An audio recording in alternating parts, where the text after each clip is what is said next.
Once was a story called The Pearl. It was told by a man named John Steinbeck. I have heard the whole entire story as of now, so I'll tell you what I know and how it all went down. Here is the story of how a simple pearl caused lots and lots of distress and evil.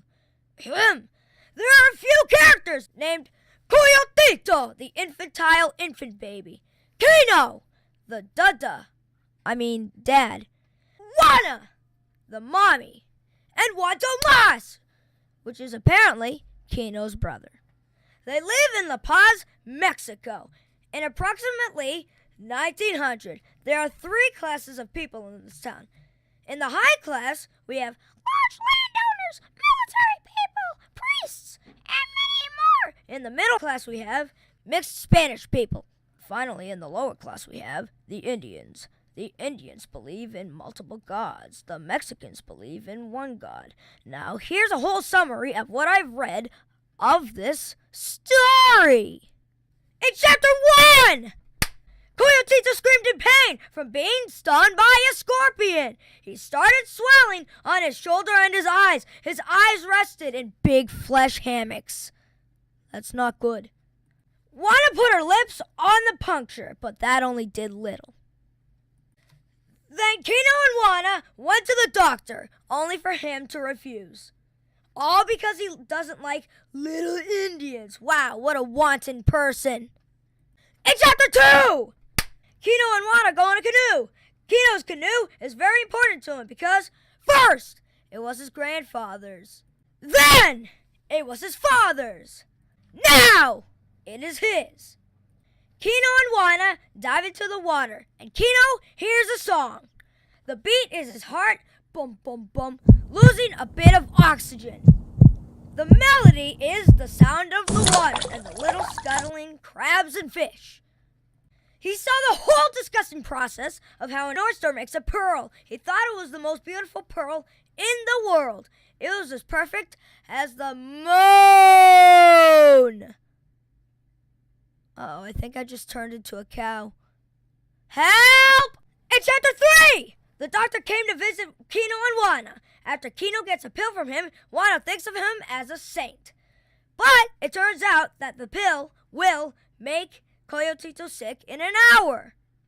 In Chapter 4, Kino and Juana go to the big, huge city. They bring along Kino's brother, Juan Tomas, just to sell a pearl. There were dealers. One thought it was fool's gold. The others called Kino some names. Some nice, some bad, but the selling didn't happen. In Chapter 5, Juana sneakily goes down to the ocean. The deep, deep blue. Oh, how stealthy of her. She tries to throw it into the ocean, but fails, because Kino finds out. His head filled with rage. So he hides the pearl behind a little pathway stone. Juana gets Coyotito's blanket, but then something terrible happens. Their brush house burns down. Then Kino stabs a man. There is blood everywhere. The village assumes Juan Tomas is in the burning brush house. Kino's heirloom canoe was also destroyed. All the generations ruined and heartbroken.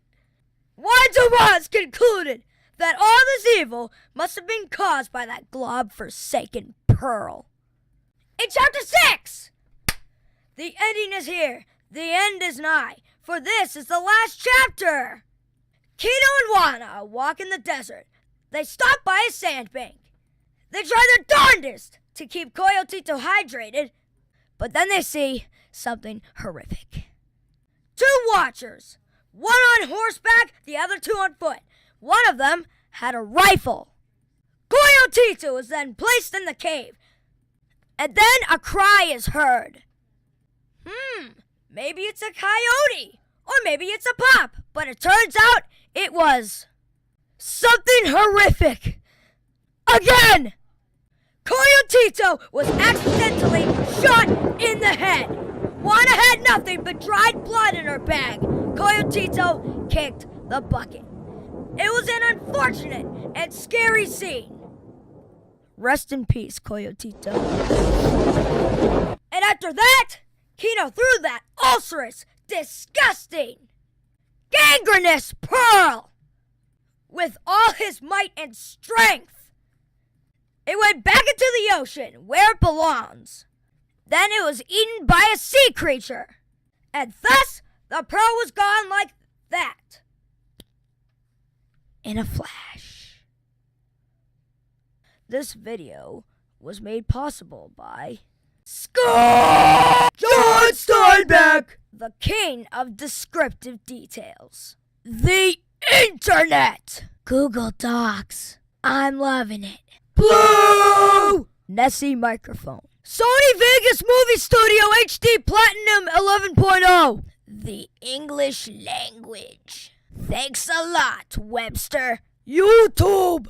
My ooey gooey brain. And many others. Thank you.